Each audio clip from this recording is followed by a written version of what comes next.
The holy folk used to just go and sit under a banyan tree or outside in the nice countryside, and people, because there was no television and radio, etc., they tended to look to their holy people for entertainment and to be guided in things of family and spirituality. So the Buddha's sitting there outside one day. He had his disciples around him, and people from the local villages would come and listen. Now, I'm mentioning this story because people have this idea that if they come near a spiritual master, it's going to bring out in them their best qualities. It's not always so. See, sometimes when you come near people who are predominantly sattvic or beyond sattvic, they are God realized, it brings out the worst in you. Why? Have you ever seen creatures that like to live under rocks? You know how sometimes you move a rock and expose the little creatures to the bright sunlight? Just watch what they do. You take the rock away, and where do they go? They go scurrying back under another rock. Why? They don't want the bright light.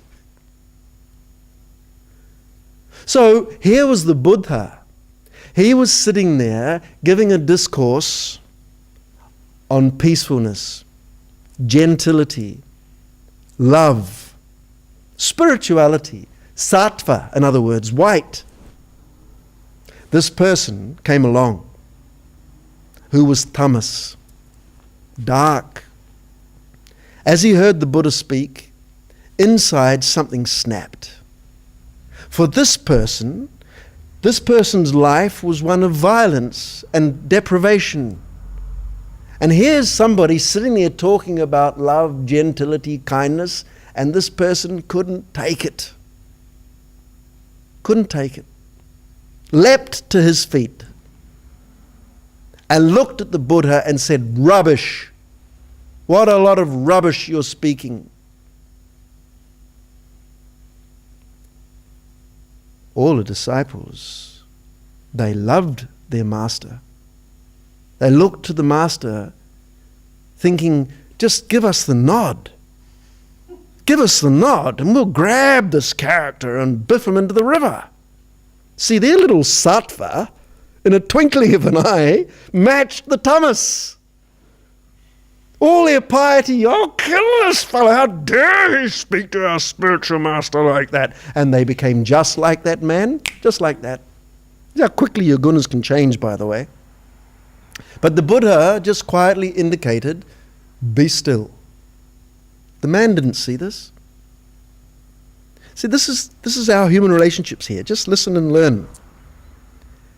This man threw an insult to the Buddha and waited.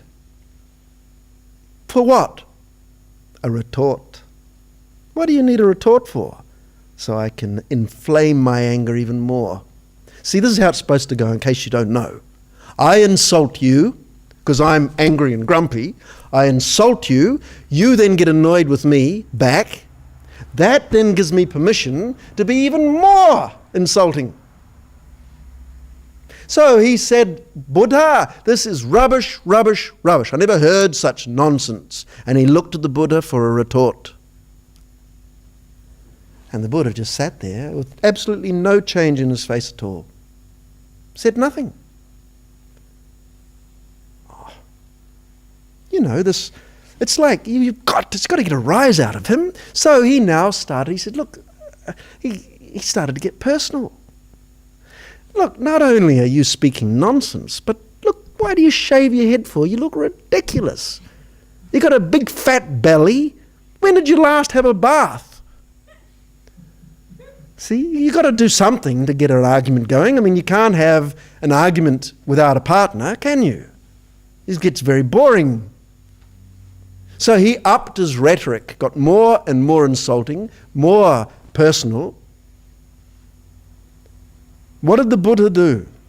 Nothing. Now eventually this man ran out of adjectives. He'd used up every descriptive word he could think of that was insulting, and then his imagination came to a full stop. Run out of words. So he ran out of breath, you could say.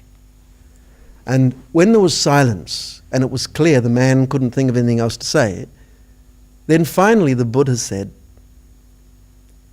"May I say something?" And the man said, "Yes! What? What do you want to say?" See? The Buddha said, "Are you hungry?" The man said, "No, why?" "Well, I thought you might like some more food so that you can keep this up. You look like you're flagging in energy." Then the Buddha said, "No, seriously, I want to ask you a question. If a person brings a gift and goes to give it to someone and that person says, 'No thanks,' with whom is the gift left? With whom? And if a person comes with anger and goes to cast the anger on the other person, and the other person doesn't accept the anger, with whom is the anger left with